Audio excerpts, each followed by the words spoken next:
দর্শক পুলিশ কিন্তু সামনের দিকে অগ্রসর হচ্ছে।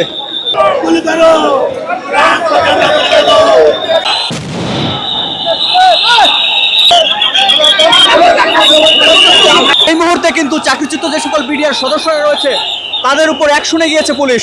এই মুহূর্তে কিন্তু একটু সাউন্ড গ্রেনেড নিক্ষেপ হলো এবং দেখতে পাচ্ছেন পুলিশের যে জল কামান সেই জল কামান কিন্তু নিক্ষেপ হচ্ছে। আন্দোলনরত যে চাকরিচ্যুত বিডিআর সদস্যরা রয়েছিল সেই সকল বিডিআর সদস্য পুলিশ টিয়ার গ্যাস এবং সাউন্ড গ্রেনেড কিন্তু নিক্ষেপ করছে। এই মুহূর্তে আপনাদেরকে সরাসরি দেখানোর চেষ্টা করছি।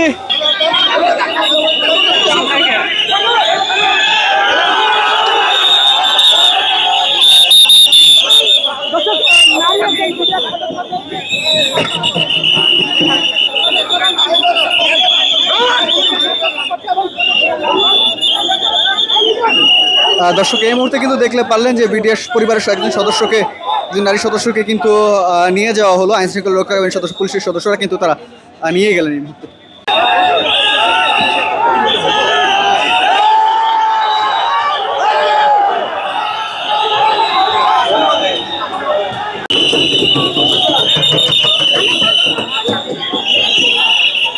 দেখানোর চেষ্টা করছি এখানে কিছুক্ষণ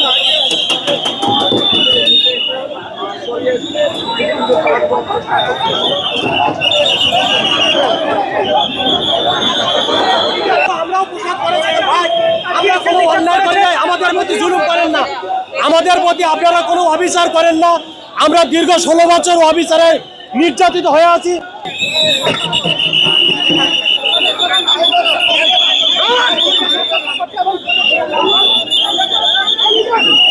দর্শক এই মুহূর্তে কিন্তু দেখলে পারলেন যে বিডিআর পরিবারের একজন সদস্যকে, একজন নারী সদস্যকে কিন্তু নিয়ে যাওয়া হলো। আইন শৃঙ্খলা রক্ষাকারী সদস্য পুলিশের সদস্যরা কিন্তু তারা নিয়ে গেলেন।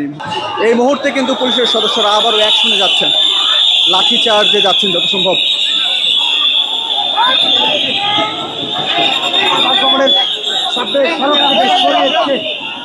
আইনের সদস্যরা কিন্তু বারবার চেষ্টা করছেন, দেখতে পাচ্ছি পুলিশের অ্যাকশন কিন্তু এই মুহূর্তে আমরা দেখতে পাচ্ছি চাকরিচ্যুত বিডিআর সদস্যদের উপরে।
দর্শক পুলিশ কিন্তু সামনের দিকে অগ্রসর হচ্ছে।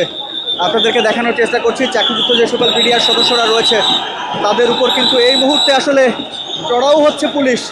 আপনাদেরকে আমরা দেখানোর চেষ্টা করছি তারা কিন্তু যমুনার সামনে যে কাকরাইল মোড় সেই কাকরাইল মোড়ে অবস্থান করছিলেন এবং পুলিশের ব্যারিকেড ভেঙে, মৎস্য ভবনে যে ব্যারিকেড সেই ব্যারিকেড ভেঙে কিন্তু অবস্থান করছিলেন এবং এই মুহূর্তে কিন্তু আইন শৃঙ্খলা বাহিনীর সদস্য, পুলিশের সদস্যরা যারা রয়েছে তারা কিন্তু সামনের দিকে অগ্রসর হচ্ছেন এবং যমুনা অভিমুখী থেকে এই মুহূর্তে আসলে চাকরিচ্যুত যে সকল বিডিআর সদস্যরা রয়েছে তাদেরকে এভাবেই সরে দিচ্ছেন আইন শৃঙ্খলা রক্ষাকারী বাহিনী, পুলিশের সদস্যরা। এবং আমরা কিন্তু দেখেছিলাম যে টিয়ার শেল এবং সাউন্ড গ্রেনেড নিক্ষেপ করা হয়েছিল চাকরিচ্যুত এই সকল বিডিআর সদস্যদের উপরে। দর্শক এই মুহূর্তে কিন্তু আসলে বৃষ্টি শুরু হয়েছে এবং চাকরিচ্যুত যে সকল বিডিআর সদস্যরা রয়েছেন তারা কিন্তু ধীরে ধীরে চলে যাচ্ছেন এবং তাদেরকে সরিয়ে দিচ্ছেন আইন শৃঙ্খলা রক্ষাকারী বাহিনী, পুলিশের সদস্যরা।